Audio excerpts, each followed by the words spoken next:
Hello and welcome to Get Into Games on Air, a podcast about board games and the people who play them. My name is Craig and I am your host. And joining me, unfortunately, is no one. I'm doing this solo this week, unfortunately. There's no one else here, not on the podcast. It is just Really? me. What the hell? Where did you come from? Really? And joining me as ever is Rebecca. So what's my job on the podcast? Because if you're the host. You're the host. Co-host. Co-host, but I wasn't here. Sorry? You just wanted to go alone? I didn't even see you were here. Wow. I didn't see you. He needs glasses. I didn't see you come in. That's why I went to Boots Opticians. Sponsoring the podcast. Sponsored. Hello, this is Get Games on Air. Sponsored by Boots Opticians. No, they're not really our sponsor. No, we take no legal responsibility for this. Glasses for reading and glasses for the tabletop. Other Glasses. glassware Specsavers are available. That's where you should have gone. Right. And Anyway, for our American listeners and other countries, because they won't have, well, they might have Specsavers. Okay, I think you're being a bit stereotypical now. No. Anyway, I am here, Hello. much to Craig's annoyance. This is episode 45, just having a natter. Airecon roundup? Yeah. Airecon roundup. Okay. It's like a song, isn't there? What's that song? It's like the song from that Disney thing. Disney thing? The house, the ghost house. What's What the are you house talking that about? sing? The house, the magic house. Encanto. They have a roundup where she rounds up the family and starts singing about all the different, like the sister that's big and strong, and Let's have a roundup. And no one talks about Bruno or something. Yeah, and then Finding Nemo. I think maybe Airecon has gone to his head and he's lost the plot. This is episode 45. This is a stunning introduction for podcast. Really good. It's going really well so far. I can tell you, we have kept 100% of the listeners that have just tuned in to this episode. Yeah. They are like, wow, this is the board gaming podcast of board games that I wanted to listen to. Definitely. It started with Encanto. Okay. I enjoy Encanto. It's quite a good one. Fine. It's not what we're here to talk about. No, sure. But it's good. We could talk about Coco. Why? Because there is a game that we played at Airecon that has Coco-inspired some of the characters in the artwork. Anyway. Does it? Yeah, Restless Spirits. Oh. I've never seen Coco. So yeah, we have watched it. We had it on the television the other day. I obviously wasn't paying attention. The other day, like last year. Okay. It's a good one, though. It's got lots of nice songs. Right. It's like Day of the Dead one. I feel like we're losing the listeners at this point. Hello and welcome to Get Into Games on Air, a podcast about board games and the people who play them. My name is Craig and this is Becky. We are here to talk about episode 45, a roundup to Airecon. Roundup to Airecon or roundup of Airecon? Hello and welcome to Get Into Games on Air, a podcast about board games and the people who play them. My name is Craig. This is joining me as Becky. This is episode 45, a roundup of Airecon. Yes, absolutely. Fantastic. We've just been away. We have just been away. Yep, I went to work today. It was not Airecon. No, it was not snowing. No. Which sometimes it does when we go away to Harrogate. Yep, we are now 1 in 3 snow, and it was actually quite nice weather for the north. For the north, it was quite. It was the far north. Fresh, I would say. It was. The weather was fresh. Wasn't too hot. Wasn't too cold. You didn't need a coat. There was a nip in the air. There was a nip in the air, but you didn't need a coat. You could get away without wearing a coat, which was very helpful when walking to and fro. Do you think they logged in for the meteorologist expert? The past meteorology. Oh, thank report. you. Oh, thank you for giving my week late weather report. That's what I wanted. How was the north a week ago? It was okay. So, so this weekend on the Friday, after we finished work, we grabbed the kids, put them in the car, because it's helpful to take them with us. Yeah. And it was better than walking. It was better than walking. We'd still be going. And we took the 3-hour drive up to, Harrogate. Yes. And the travel was found okay. our Premier Inn. We did. Which... Everything is Premier, but the price. Okay. Not sponsored, but if you want to give me those sweet, sweet night stays, hook a man up. We had booked the town centre Premier Inn. We had ages ago. Yeah. Well, then we lost Airecon last year. We lost our booking. Could not find it, so I had to book the Premier Inn south of Harrogate. Just about a 5-minute drive away, or north of Harrogate. I don't know. Then north. A week before we were going, it pinged up the original booking. So we cancelled the Harrogate South one and went and stayed in the town centre Premier Inn, which was great because it's really close to the convention centre. You can walk in from there. You can walk back if you need to pop things back.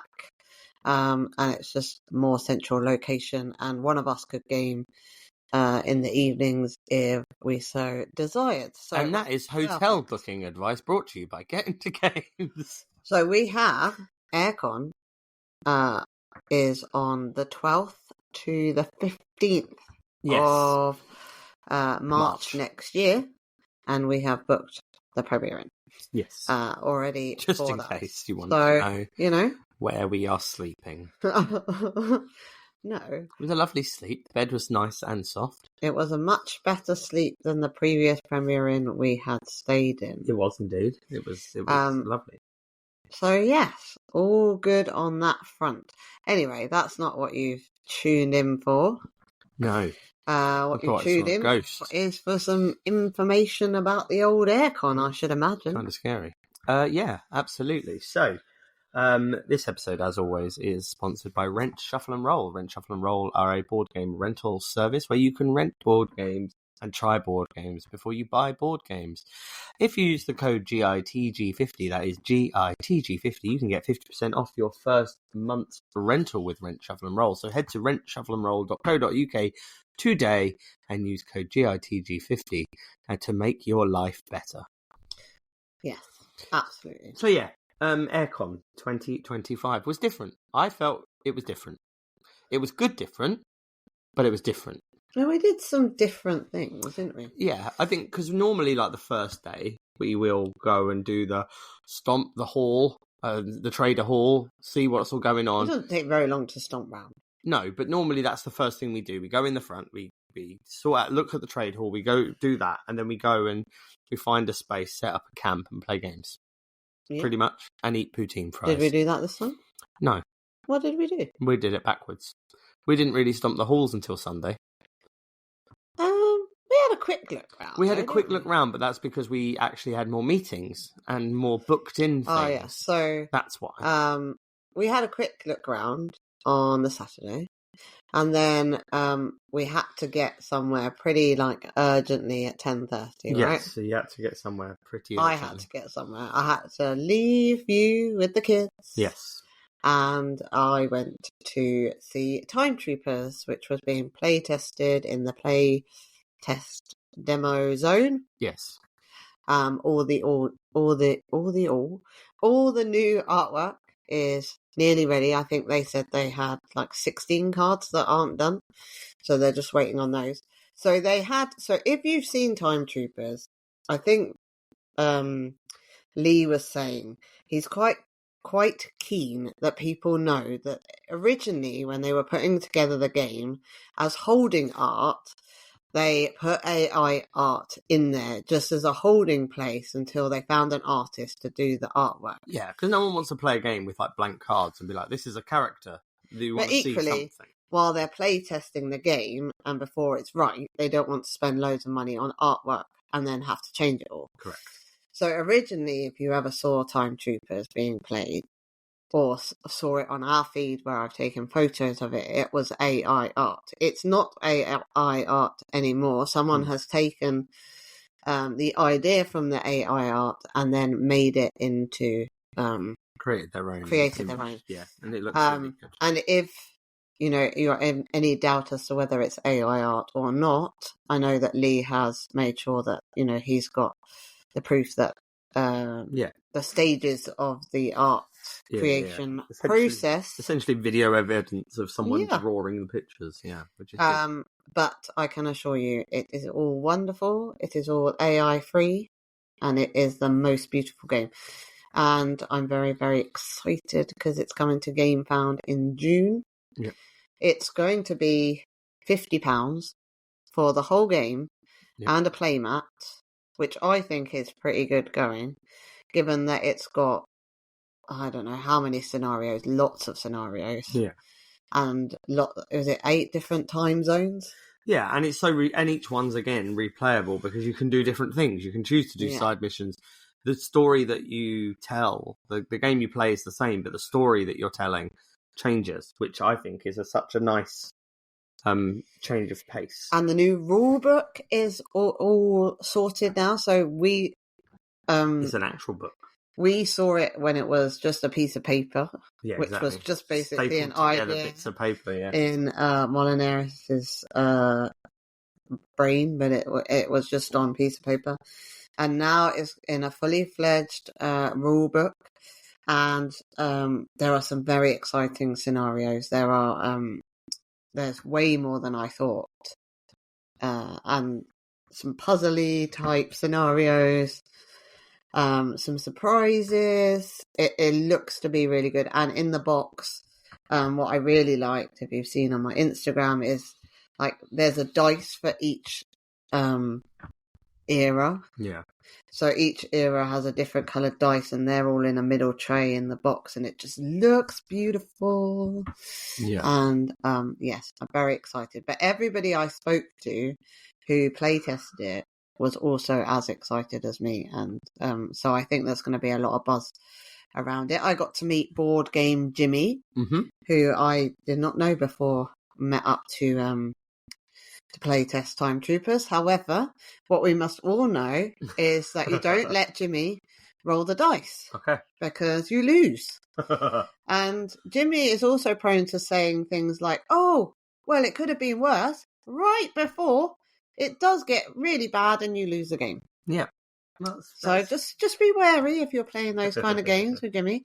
But he was a lovely guy, and it was great to meet up with him and play that game as like kind of the opening to Airecon. I think again that's like a testament to what Airecon's about, like playing games and meeting new people and everyone just being just nothing. It's just everyone's nice. Everyone's just one big happy family where you can talk to anyone, play games with anyone, and it's just like a really lovely thing in general about Airecon, that you can just go to a demo table, sit down with lots of strangers, and then enjoy your company that you're having, because you're all there for the same reason.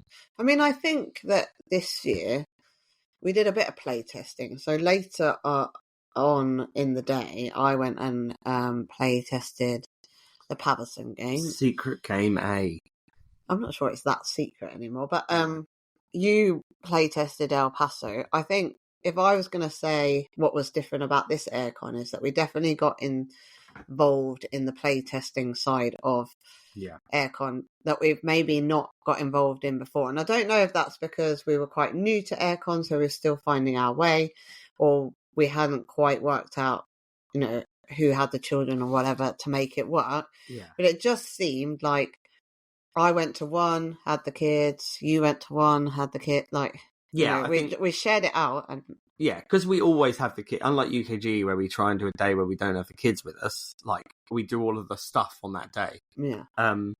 So I think it was different because we couldn't just take the kids because they would get awfully bored of some of these games. So it was good to be able to kind of split up and be like, you test this and we can have a debrief or whatever. But and we could split and do that. I think that was ideal. But I think that was a highlight of the Saturday, just all the playtesting of the new games. And certainly I've kind of found like that really excites me. The playtesting of a game.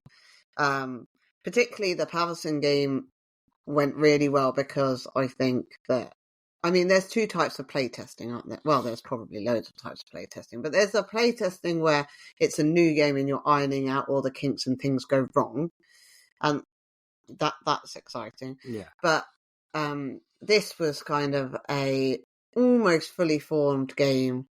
Yeah. Just looking for some more kind of feedback on it, but it was pretty ready to, like, you could play that game now. Yeah. It was still in clearly prototype form, but once you could tell it just needed a zhuzh of colour and some final tweaks on presentation, but it was pretty much a I think we can talk about it.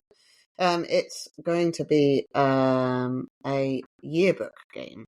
So you're essentially building out your yearbook, collecting students' photos to put in the yearbook, collecting other kind of memorabilia of the year.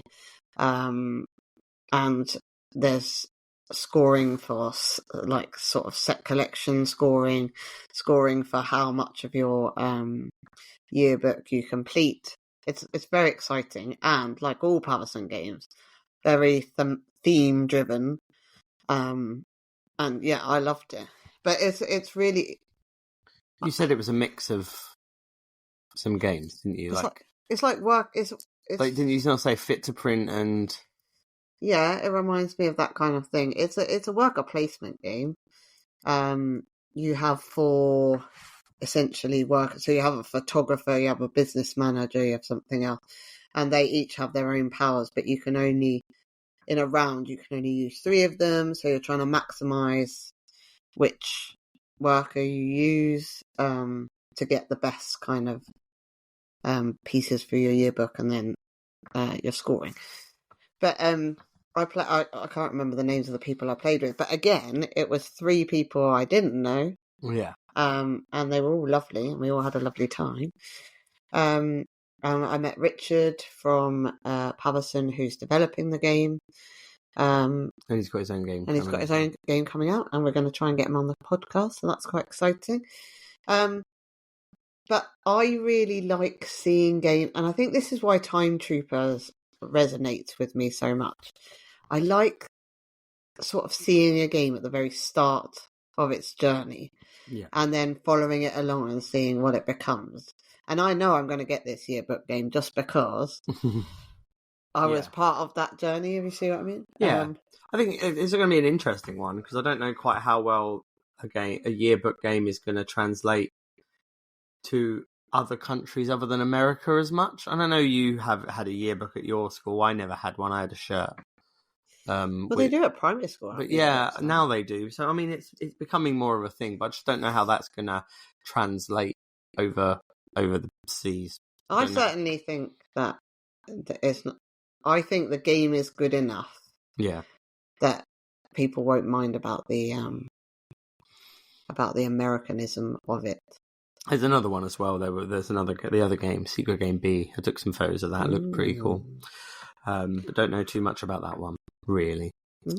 And how was El Paso? I really liked El Paso. El Paso is essentially my Great Western Trail. My first Great Western Trail. It's not for children. It's still as chunky it's a streamlined version of Great Western Trail that still can take an hour to 90 minutes. You have a small cloth mat with buildings that are preset. You have your cowboy that goes around in this rondelle kind of thing. You're going around. You can move up to three spaces. Those spaces have different actions. Then you have your player board that has like utility actions that you can upgrade. So there's some really nice combos. It's a really nice little game, and if you know Great Western Trail, I think you'll like it. You might not think it's as good, because it doesn't offer as much, because it's obviously a smaller, quicker game. Mm-hmm. But I really enjoyed it, and also the fact that it's out on April 21st. It's going to be about £25, so it's going to be quite a cheap game. Whereas Great Western Trail is like 45, 50 quid.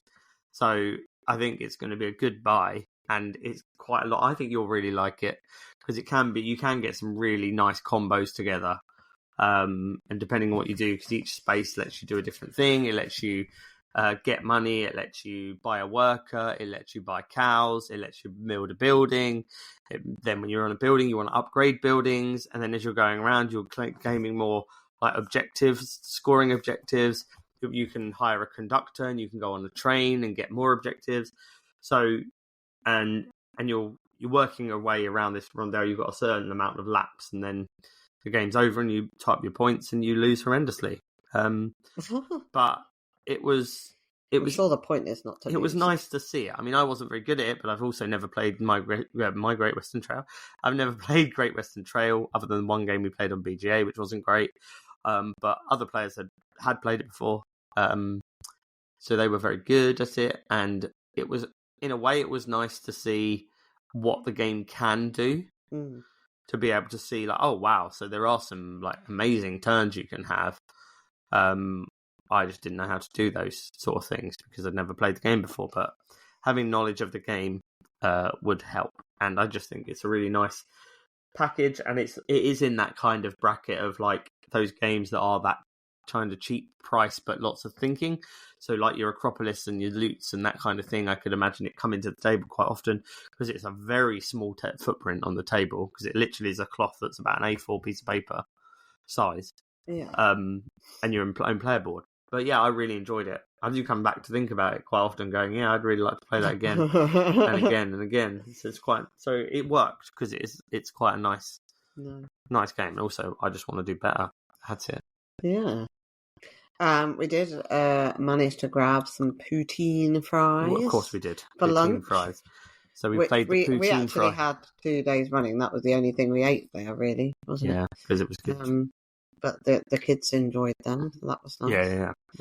And when in Airecon, you have to have them. I think it's a rite of passage, right?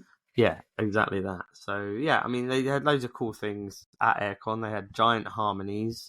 Oh yeah. Which it was obviously just harmonies, but massive, which was really cool. And so it's the wooden cardboard animals that you put together. Yeah, they're wooden. Puzzles. They were wooden puzzles. They're wooden puzzles. little animals. So instead you get them in like garden centre kind of thing, but they had all the animals that went with the harmonies, and so you could so instead of putting the cube on top, you can put the animal on top, so you can make it like the little ecosystem look really cool. That was really cool. Yeah, and they were really nice. That was their main kind of thing: giant harmonies and giant hues and cues, which the kids loved. The kids really enjoyed just a huge whiteboard. So we've got hues and cues, but we kind of put it in the cupboard because it's a party game. We haven't been playing it. It's also the games that you need a lot of people to really get the most out of it. And when we get a lot of people together, we're like, hues and cues. Should we play Blood on the Clock Tower? However, kids really enjoyed it. Yeah. And so we said that we'll get it out of the cupboard and they can play it. We might need to do a bit of rules teach. You said about maybe teaching the little one how to do coordinates so that she can. Yeah, I think that's the only thing that's going to be. That's the only step is understanding what A3 means, and that. But when you've got that, you've got it. The way I played it with them was we just in our heads picked a square and then said a word that went with it, and the other two people had to try and guess what it was. So I guess you can change it for the age of the children that you have. But that was quite nice to come like refresh our thoughts on that game, because I felt like it might be sort of moving out of our collection, but actually it's coming back. Yeah. There's a reason I keep games sometimes that you want to get rid of. Interesting. It's weird that I'm always right. Oh, but the head won't get through the door. We also so there's lots of cool giant games. There's a Hereford board game. People have giant Hey Let's My Fish and the giant Suro, which is essentially just big carpet tiles, which is just great. Our little one really enjoyed the Catch the Moon. Yeah, giant Catch the Moon. So they had so Catch the Moon evidently is a game of stacking ladders. It's backwards Jenga, really. You're trying to build a ladder to the moon, ladders to the moon, roll a dice. You have to put the ladders in a specific way and get as high as you can before it falls down. And you've got a number of lives to do that. And they had a giant 3D printed version of that as well. A crokinole table. They had the giant Pac-Man corridors. They had that game that I can't remember what it's called, but it's basically a 5 in a row thing, and you've got 4 different colours It's a big potato game that comes on a clip, and it's like a really good like camping game. You always see it because it comes with one of those clip things that hang on your bags. I can't remember what it's called. Oh, I have no idea. I'll Google it. I'll find out. Seeing it. It is called a game. What else did you see while I Googled this? So, back to the play testing. There were a couple of things that I wish I'd managed to get a spot in, because lots of people were talking about Spokes at UKG, and they had a play testing table, didn't they? But we didn't manage to get to see them. I don't know if you spoke to them. No, I didn't. Unfortunately, didn't get to. Spokes always look good. We tried it one year. I tried it at UKGE. Yeah, I said it was there, but I didn't play it at UKGE. No, I played it at the press event. It looks really good. It is really cool. It's a really clever idea. It's like an abstract strategy bike race on a, what do they call that? What's the thing? In the velodrome. That's the one. That's the Badger. Yeah, you're doing that, and you're placing a piece that can go, and you have to place a piece so you follow the right colour of like matchsticks, essentially, that are in there. That's a really fun one.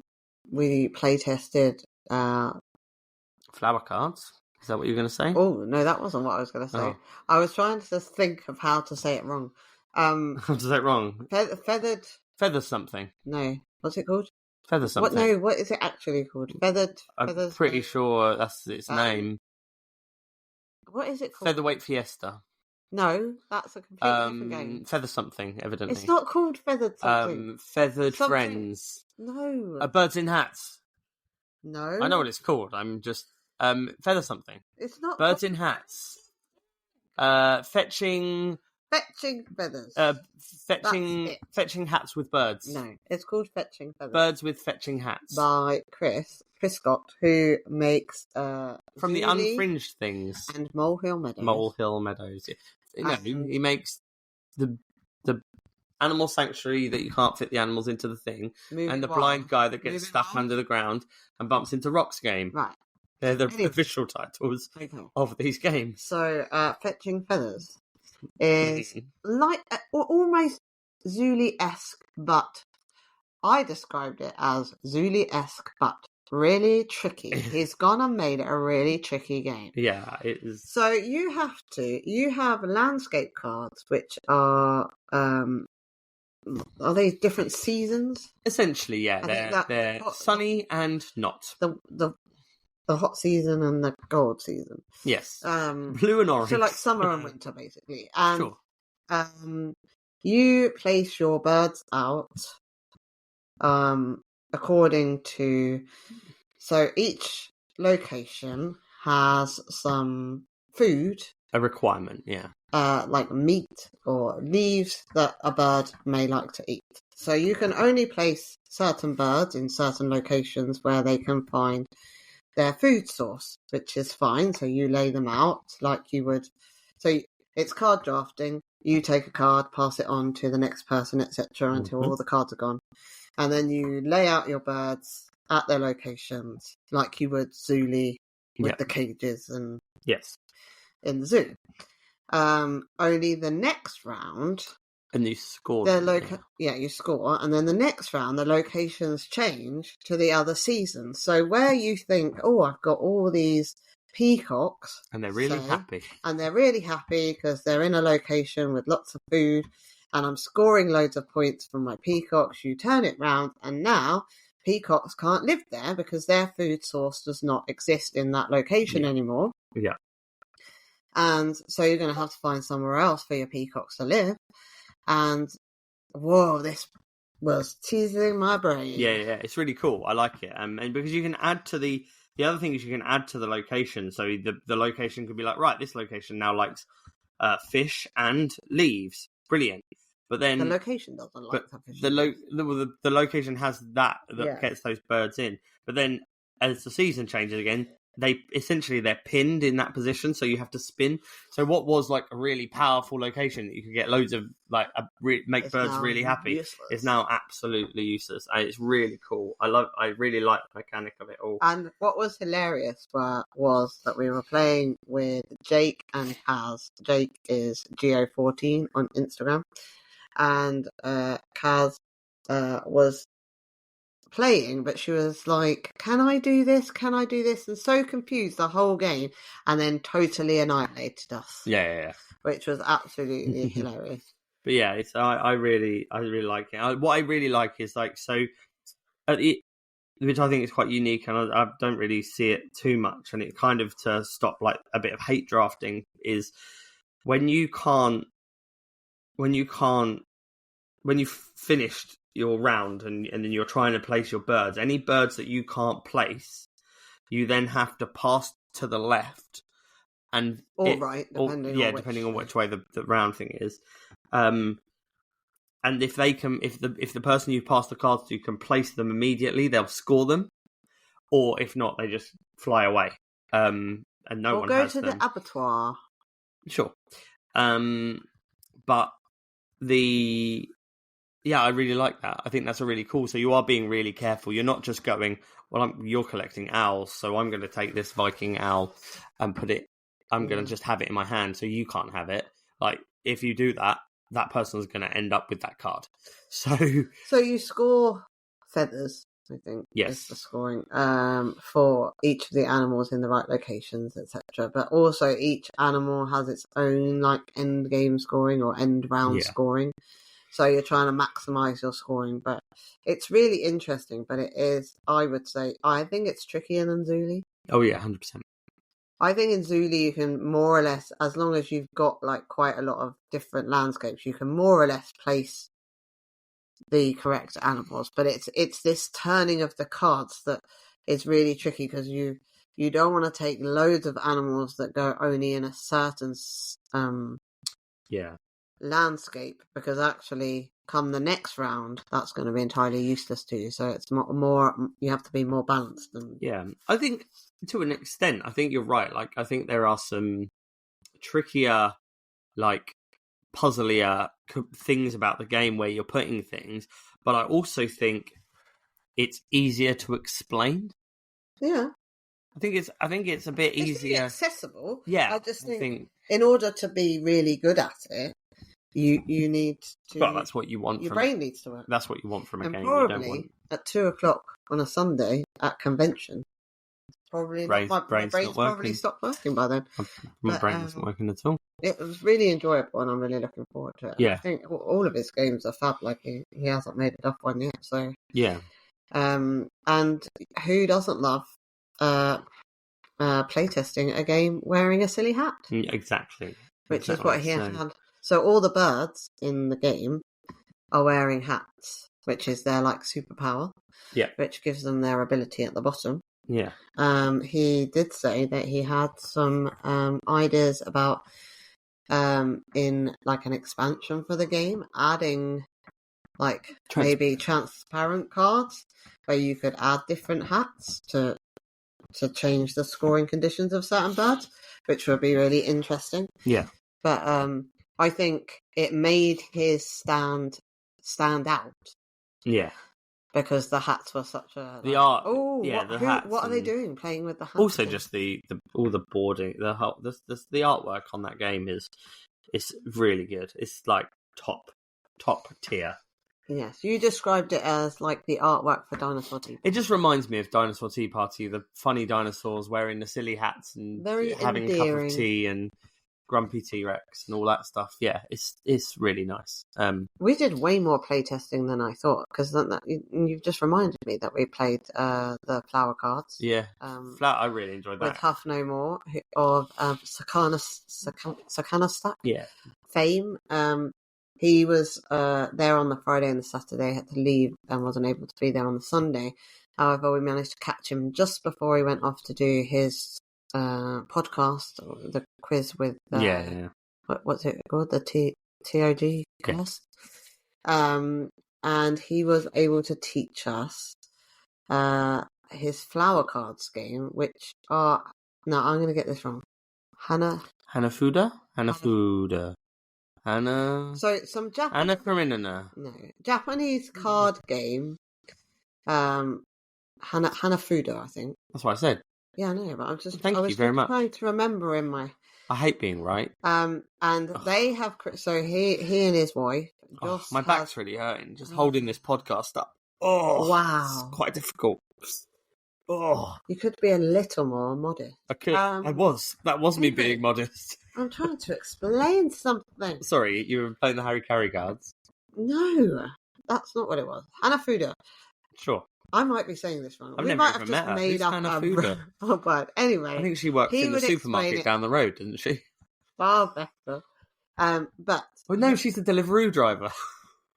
I give up. Poor Hufflepuff.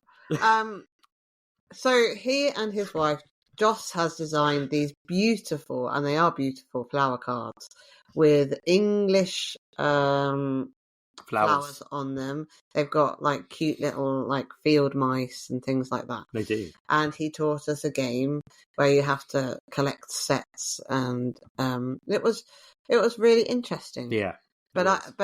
So with this one set of flower cards, you can play quite a few games. 500, he said.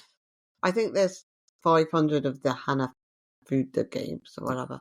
But on the website, they're going to tell you 3 games that you can play with his cards. But once you've learned those, you can play all of the games that you want. Yeah.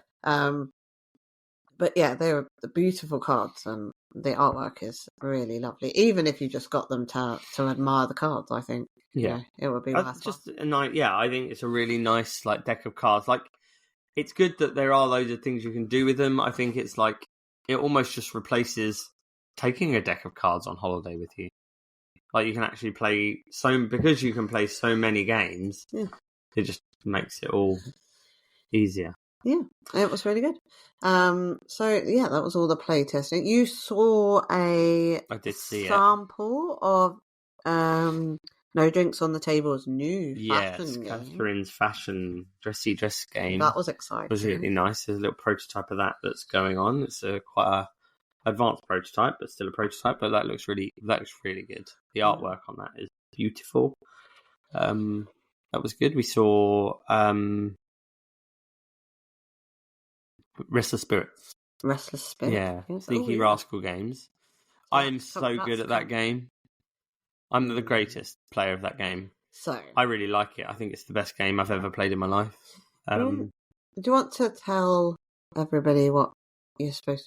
Yeah, I'm the best. No, not about you. About okay, the game. Sorry. Okay, the game is made better by me, being as good as I am at it. Switch off now. Turn off now. This is just going to be more about Craig. Everything's about just my back. It just hurts so much. So tiresome. So essentially, this game is about restless spirits, and you're trying to free the spirits. Mm-hmm. These cards are almost Studio Ghibli-esque, with a bit of that Coco kind of vibe to it, where you're the spirits. Well, that was the thing you were talking about earlier. Correcto Mundo. And then essentially what you're doing is you're gaining cards to be able to play cards. You can gain cards, gain spirits, play cards, put the cards on the spirits to free their spirits. And you need so the cards need specific things. Your characters that you are, who are trying to free these spirits, are a little bit asymmetrical. So you have these abilities that you can use if you get the chance to use them. But some of us aren't as good as others at playing the game to be able to use these abilities. Some people take... So, what occurred was... the greatest strategic play you'll ever know. The cards that we would need in order to collect the spirits, or to be able to free the spirits. Yeah. Both of us were dealt these wild cards, which apparently are quite rare, but somehow I managed to get 2, you managed to get 2. Mm-hmm. Which then allowed us to buy a spirit quite quickly and then free the spirits. Yes. Although Craig managed to get lots of wilds and was able to, and we were only playing till somebody had freed 2 spirits because obviously they were trying to get a lot of people through, which I do admire them for, because I do think sometimes when people are demoing or playtesting games, not playtesting because I know how to play the whole thing in order, but sometimes when you're demoing a game, people can spend a long time with like one group of people, but then not enough people are getting through their stand, and you're not getting you want to get a flavour for the game, so and that makes you want to come back for more. I think what they were doing was great. However, Craig very quickly freed the 2 spirits. Yes, I did, and won the game. Correct. In what was essentially, I think, in their words, the quickest game they'd had demoed. That's going to be on their Kickstarter page.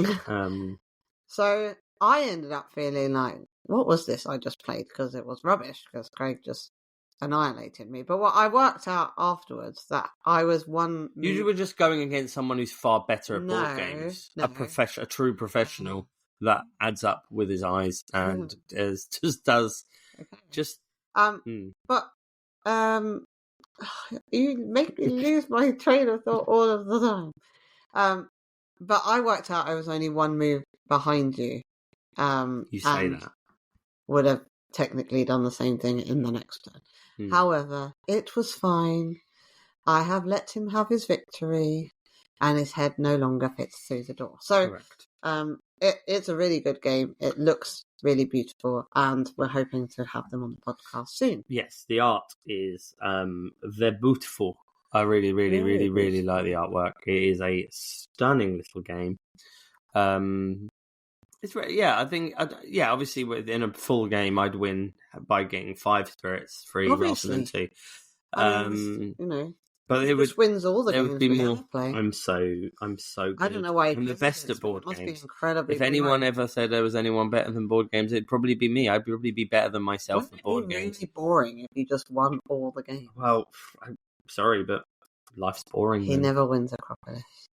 No. He very rarely wins Lost Ruins of Arnak in the real life. I win it online all the time because I'm the best. And he never won Seven Wonders Jewel, which is why he made me sell it. Seven Wonders Jewel's a rubbish board game. And it was only rubbish because he lost. No, I won some games. And it was still rubbish. And who won the game of the ice hockey game when we were on holiday? What ice hockey game? The air hockey game. The air hockey game. No, yeah, but I won that. You no, but the problem is if you win something on holiday and there's a time difference, now we're back in the UK. Yeah, but that hour doesn't exist. The hour's gone. Did you? You can't prove a thing. That hour doesn't exist anymore because the hour. Time has changed. No, you didn't. I won a game of air hockey. You can't say that on holiday. This is a complete aside. You can't say that because that never happened. That hour doesn't exist. Craig now says that doesn't exist. That hour is gone. Poof into the ether. So anyway, let us know. That hour has gone into your urethra. No, the ether. You need to comment Becky for the win. Hashtag not really. It's not the whole thing. Becky for the win. Hashtag not really. Yeah, exactly. That is the name of the episode. Hashtag not really. But anyway, rest of spirits. I am the master of all the board games. We didn't get very far into the hall before our little one said, "When can I buy a dice? When can I buy a dice?" So I think on Saturday, one of the first things we did was to buy a dice. We went to Dice Shop Online. Their little lovely stand. They did fob watches with tiny little metal dice, and that was so tempting. But I have no need for a fob watch with tiny metal dice. No, I let her buy a dice from the little dispenser, which I thought was cute, because when we go out to the the shops, she always wants to buy, some tat from one of those dispensers. So I thought, well, buy a dice. So luckily she got her favourite colour. It was all good. But it still wasn't the dice she wanted. She wanted a massive rainbow dice. So we now have a massive rainbow dice and several small dice as well. To go with all the other massive, ginormous dice we have. But, oh well, UKGE soon we'll end up with more massive dice. We went... What did Alana get? She bought a mystery dice bag. Oh, yes, she did. And they were all purple dice. They were like... Purpley, pinky, glary ones. Yeah. Nice. So they will have more dice now. So there was lots of things that we did there. We played some board games. We played Rebirth twice. We played Fromage with Julian and Libby from Box Meeples. That was a really nice game. We played loads of fun, like, other little games and things like that with Pete. So, do you want to play my game? Oh, go on then. You've just made it up like right now. No, you said you because yesterday you said I refuse to do it. I'm not even going to do it this week. I'm going to go rogue. I'm not going to do any preparation for the podcast. And I went, you never do. I always do the podcast. I think you'll find. I said, do you want me to do the quiz for this one because we were going to be talking about Airecon and it wasn't exactly the same format as all the others. This is exactly. And you said yes, so I did. I did exactly what you asked me to. Hold on. I am a good wife. Wait. This isn't the same format. No, this is random. Oh, this feels like the same format to me. I haven't prepared, so this is what I'm doing. Right, okay. So, do you want the first clue? Yes, because that's how we play the game. Otherwise, it's really boring for the listeners. You're being facetious today. Oh, you're being facetious today. Okay. You can't prove a thing. Clue number 1. Is that cards? Cards. Oh my god, it's the same one as last week.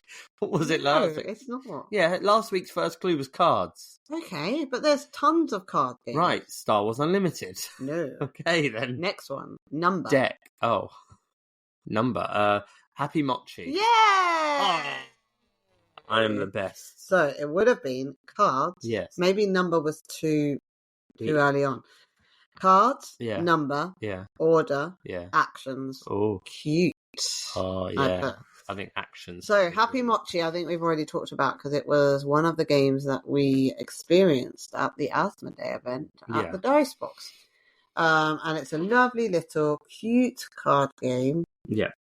That you are playing numbers down, and depending on whether the card is a plus or a minus, you have to play either higher or lower. Yeah. The only exception to that is if you have a Happy Mochi, which is 2 cards of the same number. But some of the cards have different actions, so sometimes you have to pass a card to the left, you have to put a reserved card down, you have to get somebody to draw another card, and it's just a really satisfying, quick game.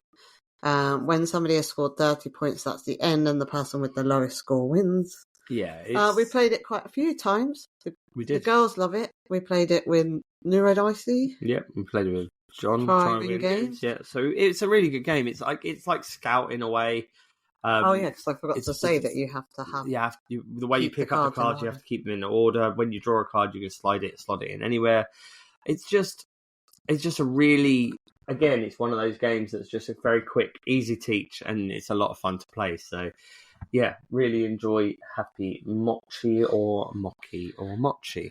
We, what was one of the highlights of Airecon for me? So we met up with Mashy Meeples and her daughter. Yeah. Which was really lovely. And we were at the Hachette stand, and I think our littlest one was playing with the massive Pac-Man corridor, and there was a giant Stomp the Plank, and Alana and I were playing the new Hachette Spy Master game. I'm not sure what it's called, but essentially you are a wizard, and it's like one of those hide and seek pictures. There's just loads of things all over the board, and you turn over a card, and it might be a flying carpet, and you have to find as many flying carpets on the board as you possibly can. Meanwhile, a dragon is moving out of its cave. When you pass the dragon, then the dragon starts moving according to the movement on the cards, which is much faster. So there's a time element going on along. And the kids really, really enjoyed it. That wasn't the highlight. The highlight then was that Mashy Meeple's daughter and our daughter then went to play Gigantosaurus, which they had no idea of how to play. And I don't know what I was doing. Maybe I was looking after our little one. And then looked over to see them being taught Gigantosaurus by the Hachette lady. And they were having a whale of a time. And I just thought, how wonderful is that they've decided a game that they want to play together, and now they're learning a new game and somebody's teaching them a new game, and we're like nothing to do with it. Like that's like the next generation of board game convention children, it was really cool to see, and they were so excited. And then I think Mashy Meeple's daughter then had taught it to her mum the next day because she was excited to show it to her. They got it, didn't they? Because in the super roller dice, we need to get this car. We've got a problem with our van. We need to get rid of this stock. Quick roller dice. So that was a great game. Off cheap. So they had a massive inflatable dice, and at the end of Sunday, they said if you come to the store and it's the sales stock, you can roll the dice 20, and whatever you roll, you'll get that much. That's what you pay. So up to the stickered price. So if you wanted a game that was £20, you rolled the dice and it landed on 4, you would pay £4.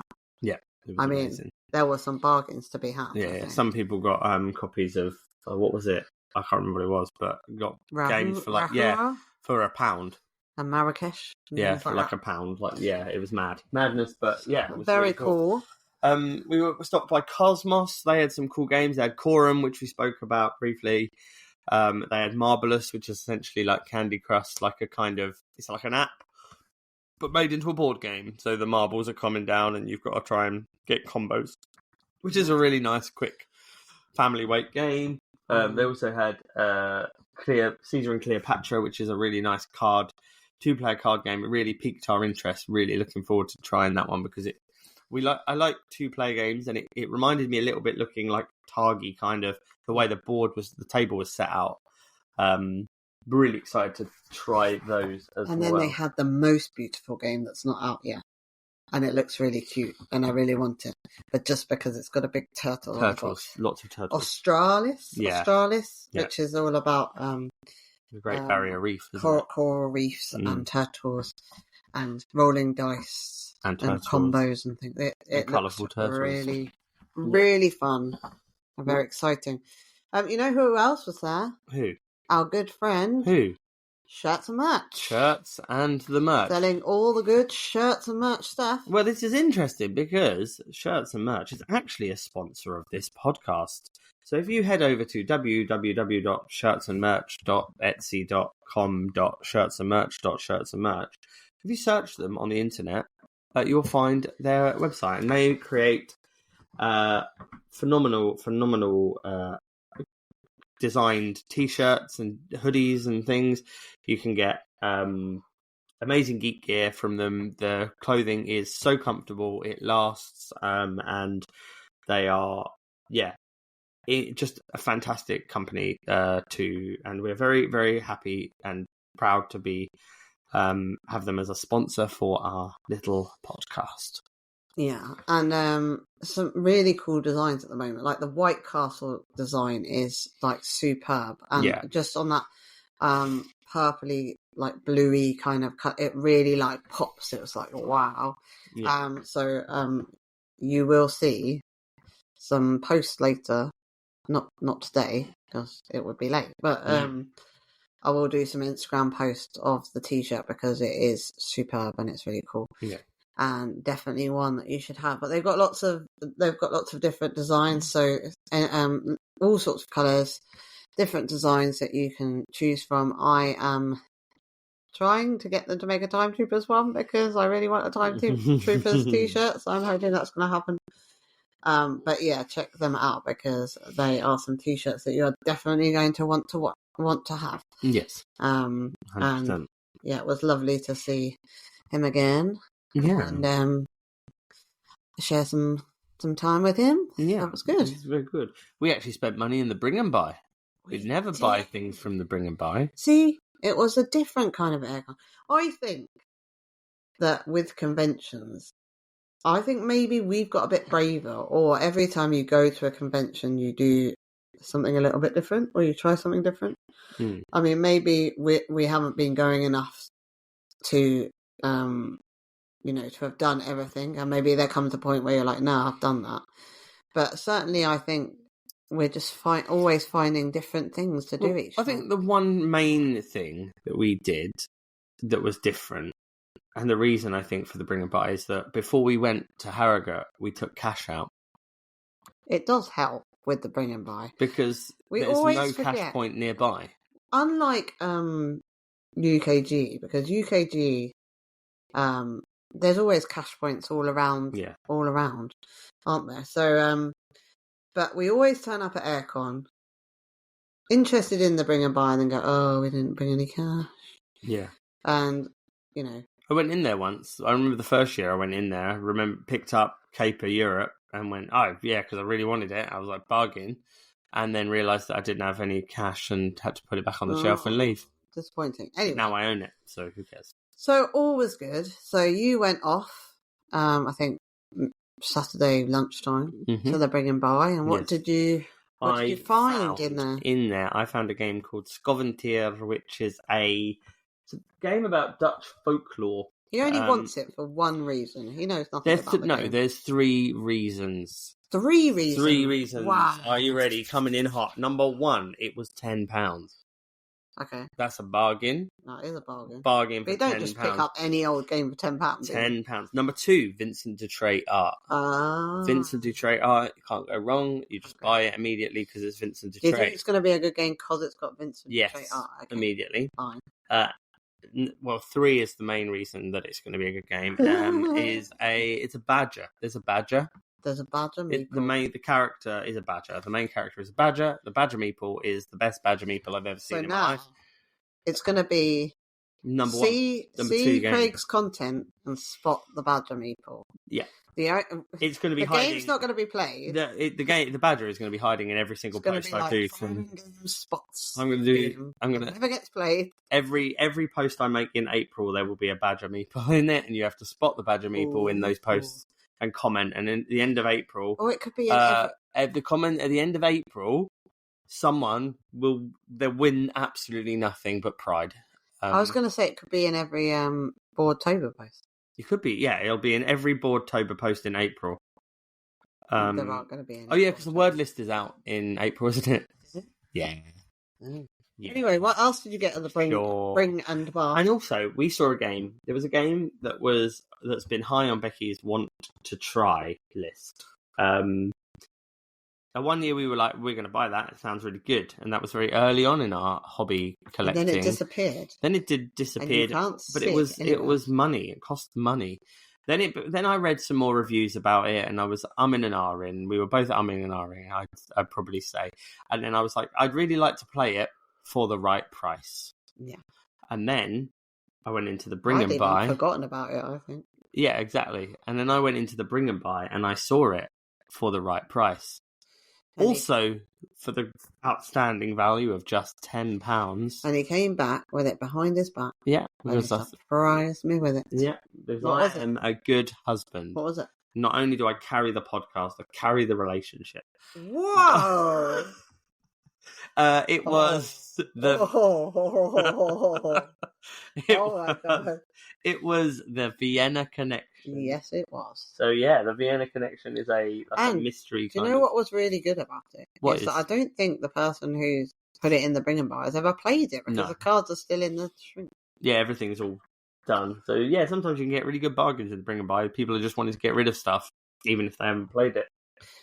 And then you went in. Then I went and had a look, and mine was a little bit more expensive, so it was at £18. Oh my! I didn't know that. It was a game. It back. It was a game that I saw first at the dicey, I think, and I saw a big table of people playing it, and I thought I really want to play that. And I looked it up online, and I think it was. Well, I saw some places selling it for like 50, 60 quid. So I thought, well, £18 seems okay. And if we don't play it, like we can probably sell it. Yeah. But it is Captain Sonar because I've heard lots of things about it. We don't always have a big player count, but it does say you can play it at 2. I've seen some also reviews that say perhaps you don't play it at 2. But I think, we could probably get it played at 4, maybe 6.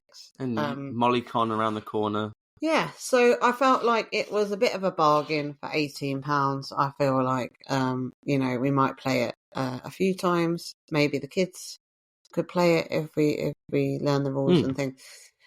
So I'm excited about that because I was eyeing it up at the dice box, and I thought, but I just don't have maybe 8 friends that I could take to the dice box with me. But now I own it, so I will be inviting my friends to the house to play. Yeah, I'm excited to see when you get all your work colleagues together.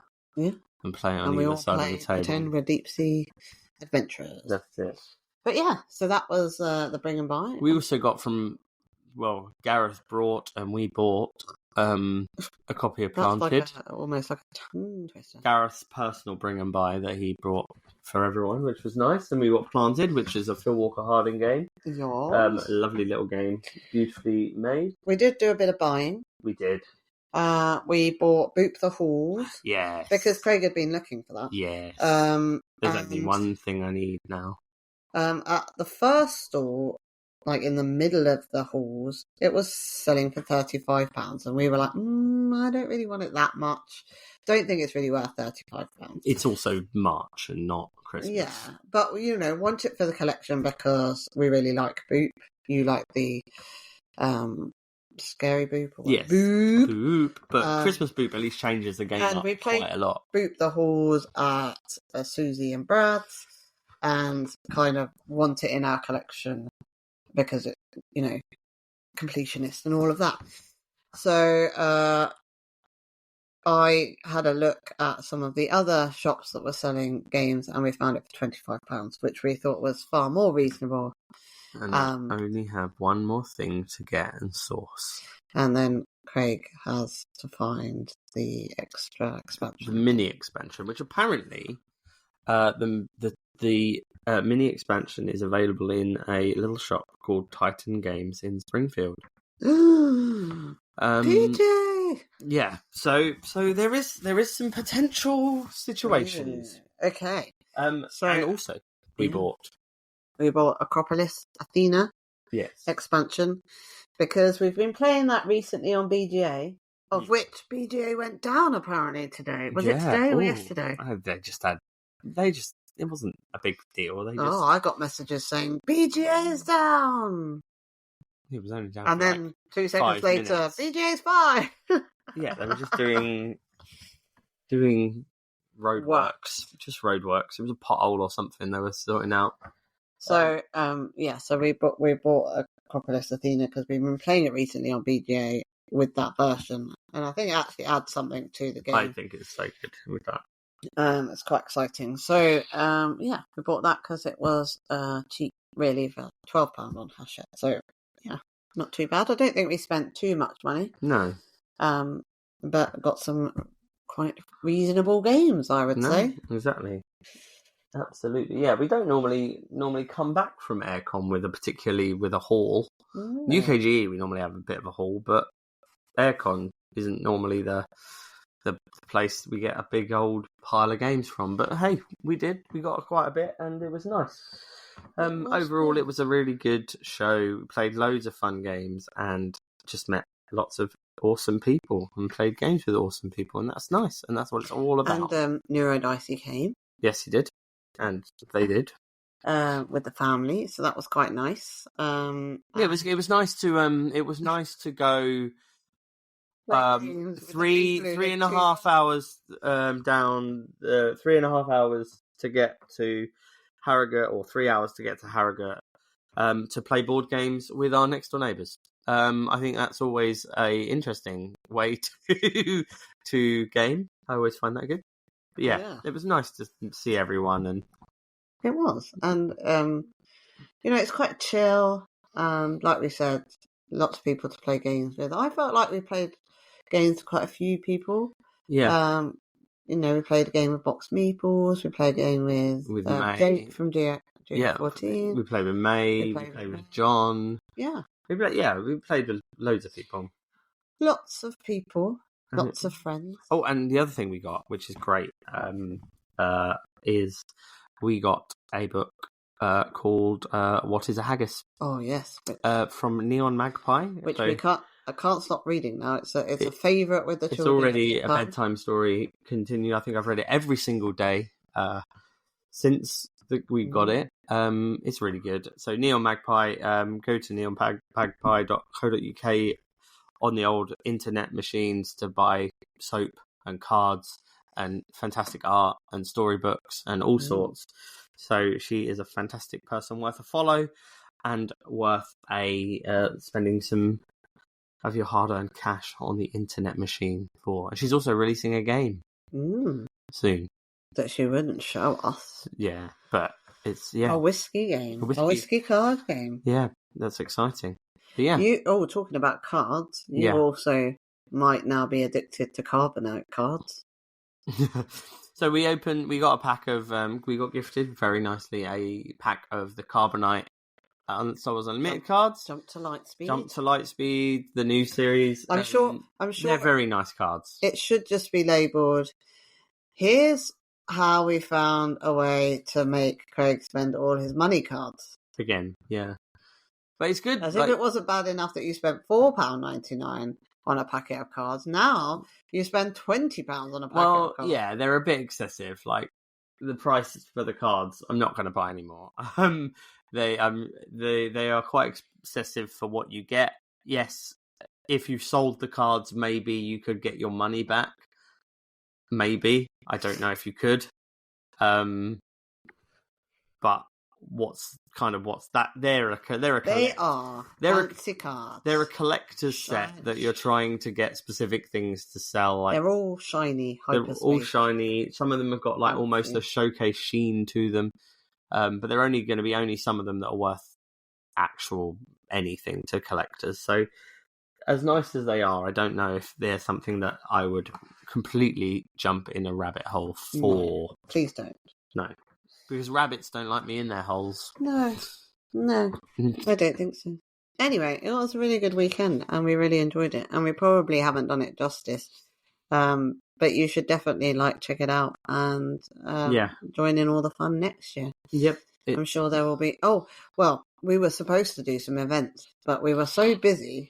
So I like to plan in some events just in case it's dull or we're bored. Or that would ever happen. The kids need entertaining or something. Yeah. So we didn't actually go and do the Flip 70 or the other thing that we No, because we were just busy. Like with Flip 70, we were meant to be doing when we were doing playtesting. The playtesting went quite a while.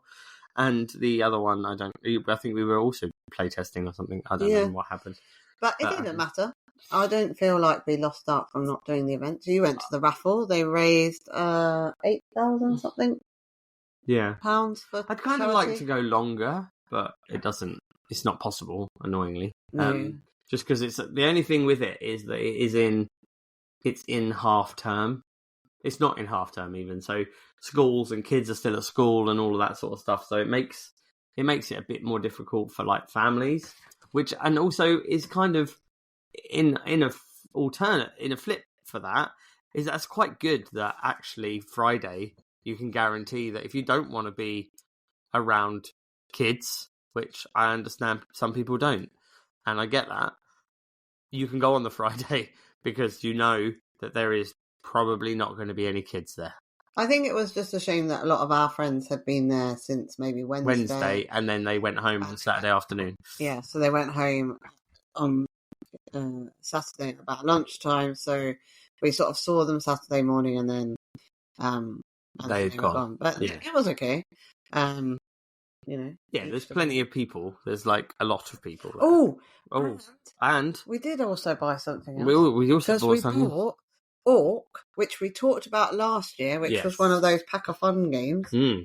And we saw the person who had taught us Orc the previous year, and we've been searching the whole year to find this Orc game, which they've just been sold out of everywhere, I guess. Yeah. And we saw it, and I said to Craig, I think we have to buy this now because otherwise it's not going to be there. Yeah. And then later in the halls, we saw the exact person who had taught us the game. Yeah. Literally after we had just bought it as well. We also bought another one called Boo. That was good. Which is like an Othello type game. Yeah. Where you lay down cards, and if your card is looking at somebody else's ghost that's looking at your ghost, and you scare them and they turn over, and it's like black versus white kind of ghosts. Yeah. So it's literally as Othello, but with tiny cards in a chewing gum pack. Cool. But yeah, there was it was a really good event. There was lots of great people, lots of great games played. Yeah, there's just not enough hours in the day, is there? Ready for UKG? Yes, ready for it. Yeah, there's a lot of this is the time of year where there's like HandyCon coming up. There's Manchester Tabletop Convention coming up. There's lots of little ones, and it's like, well, do I just try and go to these because I've got the con. I want to do more playtests. I've got the feeling that I want to go and play all these games and do all these things, or do you just wait for the big one now? Do you just like hold that in, and that big one will be more exciting because you've just waited a little bit longer? But who knows? Yeah. But yeah, so that was Airecon 2025, which was a real good event. If you were there, let us know what your favourite thing you played or favourite thing you did was. I'm sure we are missing things out and missing people out as well that we would have seen. But yeah, it was really cool, and we are super excited and looking forward to next year. I did have some people ask us some questions, so I put a poll out of what questions people wanted answering on the podcast. So just quickly before we sign off, yes, Board Game Jimmy said, "What did you think about the food?" Well, seeing as we only tried the poutine, it was very nice. I love the poutine. Only thing I would say, which I think has been commented too much, is that they did run out of a lot of food in the Matchams area. So I would think about that for next year. But yeah, I think next year they'll sort it. It'll be fine. I think it's just one of those things because they've changed things because of different people running who run the actual convention centre. But generally speaking, really loved the like poutine fries, le crepes, that sort of stuff. Is why you go, really. Unfortunately, it was all indoors. They didn't have any outdoors because they couldn't have any of the gas stuff. So they couldn't have had any of the pizzas and things, but hey, all good. Max from Board Runner said, any new games that surprised you? Well, have you been listening? Then you would know. Yes. But Restless Spirits, I suppose, is the one that stands out, maybe. Yeah, it was the most like, and obviously El Paso, I knew nothing about it before I was playing it. And Feathers Something was just great, but I knew that was going to be good.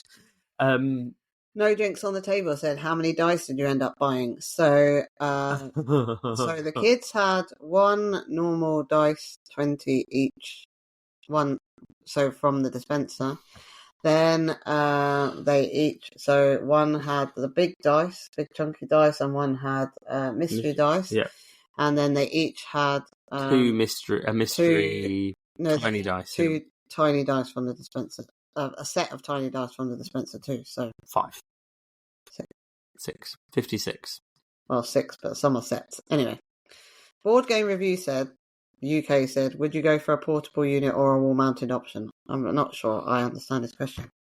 Podcasting tonight, talking about Airecon. Oh, he's talking about air conditioning. So I don't think a portable unit's ideal.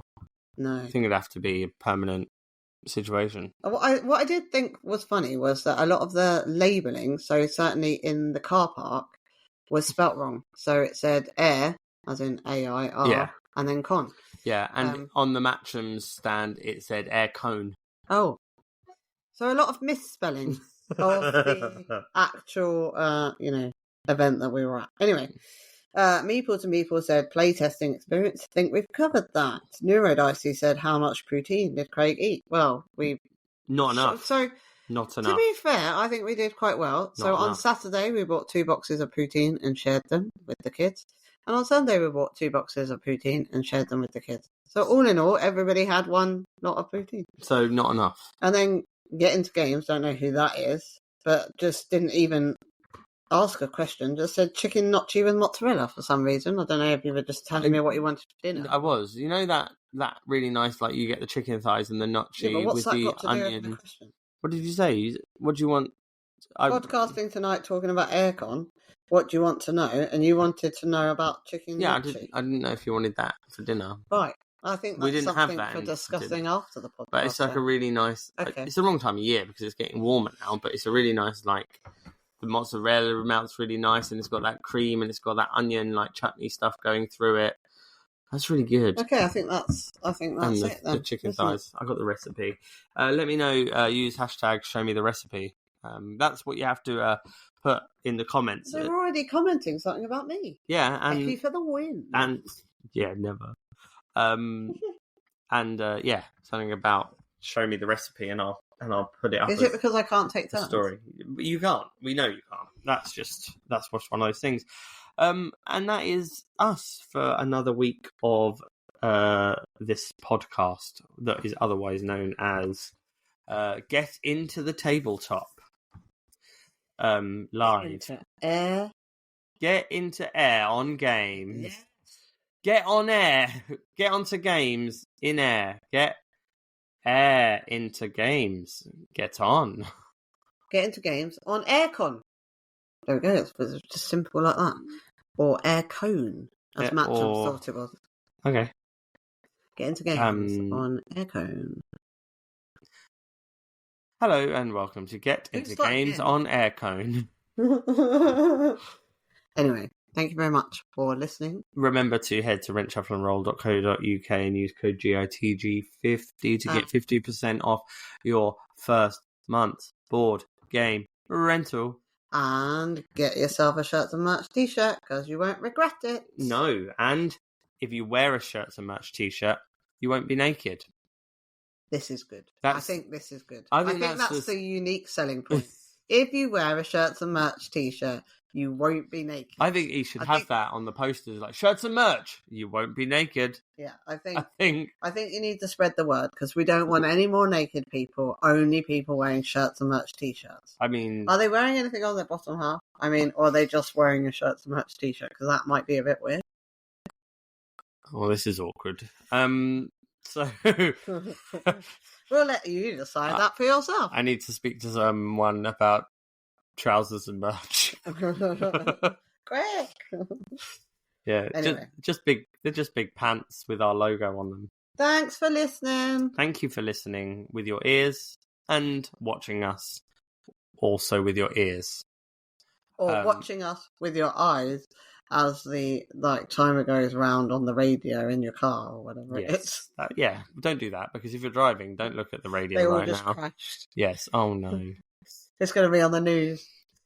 Several people listening to Get Into Games on Air, a podcast about board games, blah, blah, blah, blah, blah, blah, blah. Board games and the people who crash their cars while listening to Get Into Games on Air. Oh, boy. Right, anyway. Say goodbye to the lovely people. Okay, sure. Where are they? On the other side. Oh, of the mic. I can just see the plug on the back of the mic. No, you can't see them. What? They're in the ether. They're all like little John Cena's. You can't see me. He's a heel now. Anyway, he doesn't care. He said that joke. He says that joke's not funny anymore. It's my fault. I've been picking on him too long.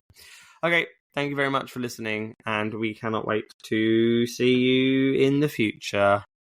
And remember to get some clothes on, book Airecon for next year, and get into games on Airecon. That's it. We did it. That was the end of the podcast. That was good. Do you think that was a good episode? No, because you haven't pressed stop yet. Oh no, fuck. That's how we... Oh, shit, I've sworn... Oh, we haven't even had our chance to debrief. Bollocks. Sign it off. That's what she said.